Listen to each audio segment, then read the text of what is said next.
Assalamualaikum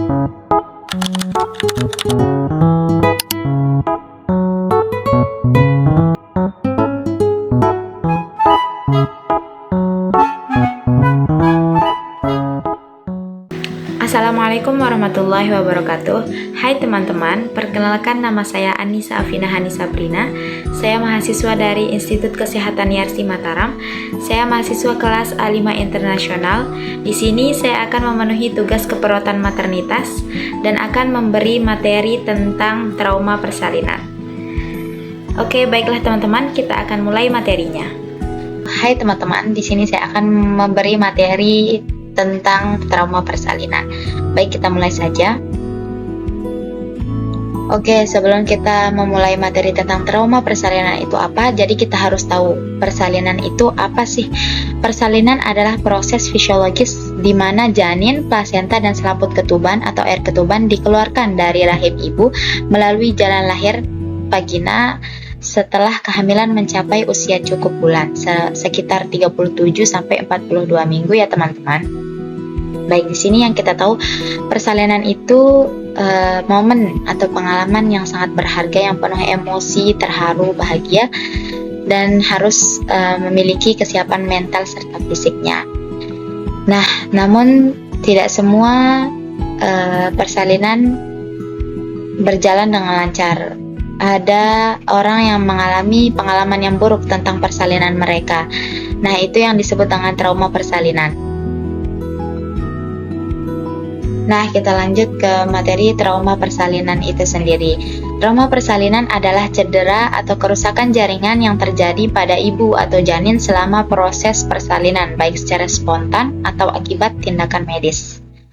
Nah, trauma persalinan juga memiliki arti di mana kondisi gangguan mental atau psikologis yang terganggu akibat terjadinya pengalaman yang buruk setelah melakukan persalinan. Baik, kita lanjut ke materi jenis-jenis trauma persalinan. Trauma persalinan ini ada banyak ya teman-teman, tapi saya cuma ambil 4. Yang pertama ada robekan perineum. Robekan perineum ini terletak di perineum, penyebab umumnya janin besar, persalinan cepat, dan episiotomi. Gejala klinisnya ada nyeri, perdarahan lokal, dan pembengkakan. Komplikasinya yaitu infeksi robekan perineum dari derajat 1 sampai 4. Yang kedua, jenis traumanya yaitu robekan vagina. Di mana lokasinya di dinding vagina, penyebab umumnya ada alat bantu medis, bayi besar atau makrosomia, dan persalinan yang sangat cepat. Gejala klinisnya nyeri, perdarahan, dan hematoma. Hematoma itu pembengkakan atau gumpalan darah yang ada di vagina kita. Terus komplikasi dari robekan vagina ini yaitu hematoma dan infeksi. Ya, jenis trauma yang ketiga ada episiotomi. Episiotomi itu adalah prosedur medis yang melibatkan sayatan atau insisi pada area perineum antara vagina dan anus kita selama persalinan untuk memperluas lubang vagina dan memudahkan untuk keluarnya bayi. Di mana episiotomi ini lokasi terjadinya di perineum ya, seperti yang saya bilang tadi, penyebab umumnya sayatan terkontrol saat persalinan untuk memudahkan agar si bayi cepat lahir. Tuh, gejala klinis di mana ada luka bedah, nyeri saat duduk, komplikasi yaitu infeksi. Jenis trauma yang keempat itu ruptura uteri, di mana terjadi lokasinya di dinding uterus. Penyebab umumnya riwayat SC, induksi kuat, dan janin besar. Gejala klinisnya perdarahan dan hilang his. Dan komplikasinya shock serta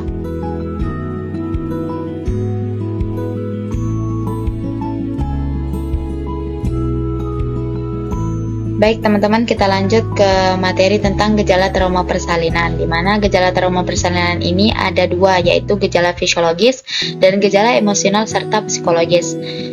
Yang pertama kita bahas yaitu gejala fisiologis. Gejala fisiologis ini terdiri dari nyeri, perdarahan, pembengkakan, inkontinensia. Inkontinensia ini adalah kondisi medis di mana seseorang atau ibu yang melakukan persalinan tidak dapat mengontrol pengeluaran urin atau fesesnya sehingga terjadi kebocoran tanpa ia sadari.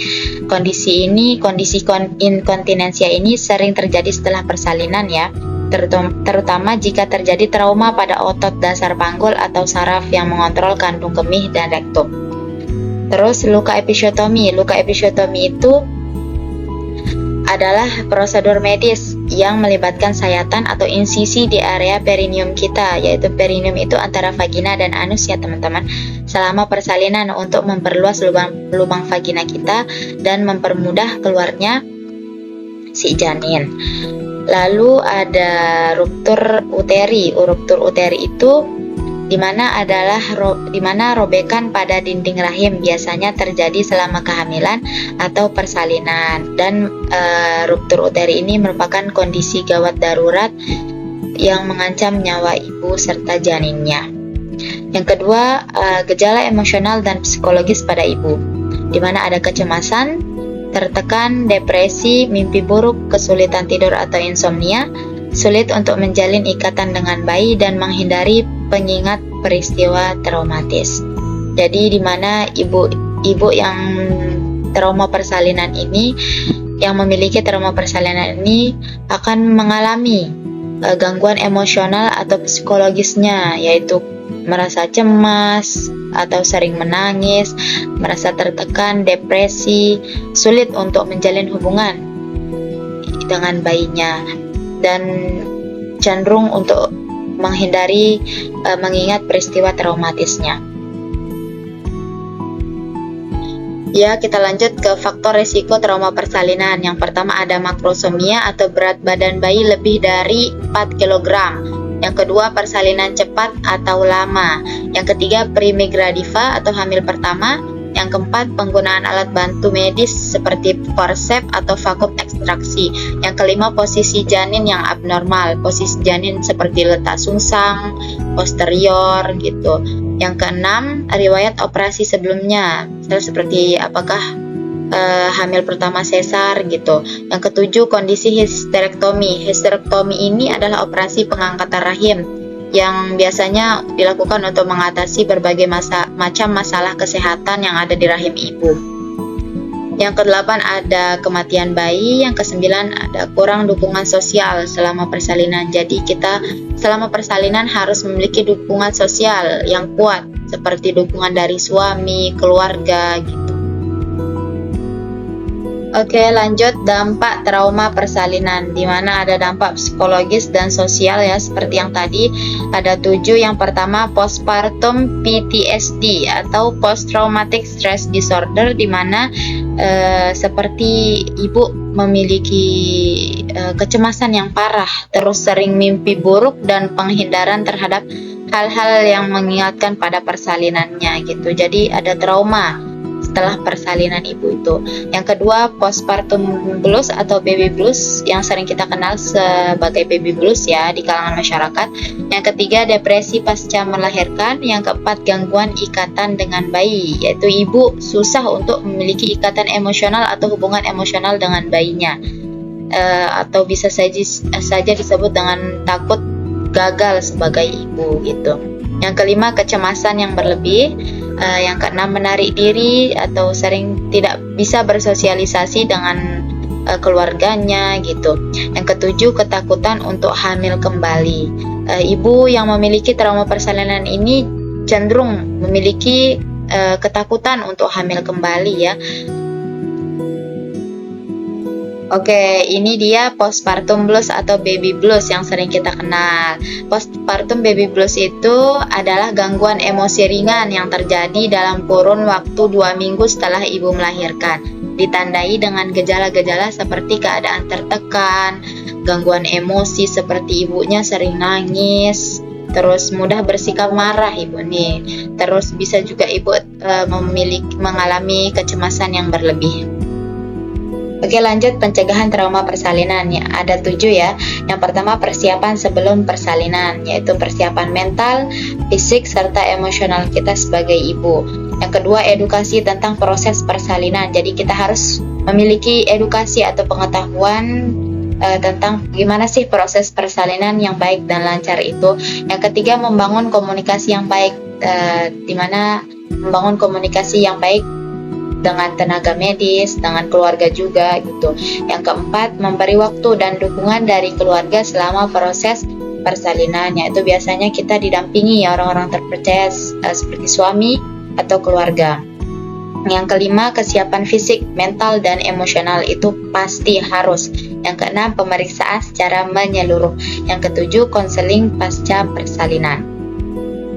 Baik, materi yang terakhir yaitu tata laksana pada trauma persalinan, di mana ada dua. Yang pertama, evaluasi awal dan perawatan pasca trauma. Pada evaluasi awal, apa saja sih yang kita lakukan? Yang pertama, inspeksi dan palpasi jalan lahir, vagina, cervix, dan perineum setelah bayi dan plasenta lahir. Yang kedua, pantau tanda-tanda vital ibu, seperti tekanan darah, denyut jantung, dan pernafasan. Terus, identifikasi dan observasi lokasi luka dan derajat lukanya, seperti robekannya, hematoma, dan ruptur uteri. Yang kedua, perawatan pasca trauma, yaitu pemberian antibiotik profilaksis, terutama pada robekan yang derajatnya 3-4 ya, atau episiotomi yang sangat dalam. Yang kedua, pemberian analgesik seperti paracetamol sesuai kondisi ibu. Yang ketiga, berikan edukasi kepada ibu tentang bagaimana cara merawat diri, tentang kebersihan lukanya, cara menjaga kebersihan lukanya, dan mengenali tanda-tanda infeksi. Yang terakhir yaitu follow up, terutama pada robekan yang sangat berat, dan harus kita mengevaluasi fungsi dasar panggul serta gimana cara penyembuhan lukanya. Oke guys, sudah selesai materi tentang trauma persalinan kita. Semoga bisa dimengerti dan semoga bermanfaat bagi kalian. Sekian dari saya. Wassalamualaikum warahmatullahi wabarakatuh. Bye bye.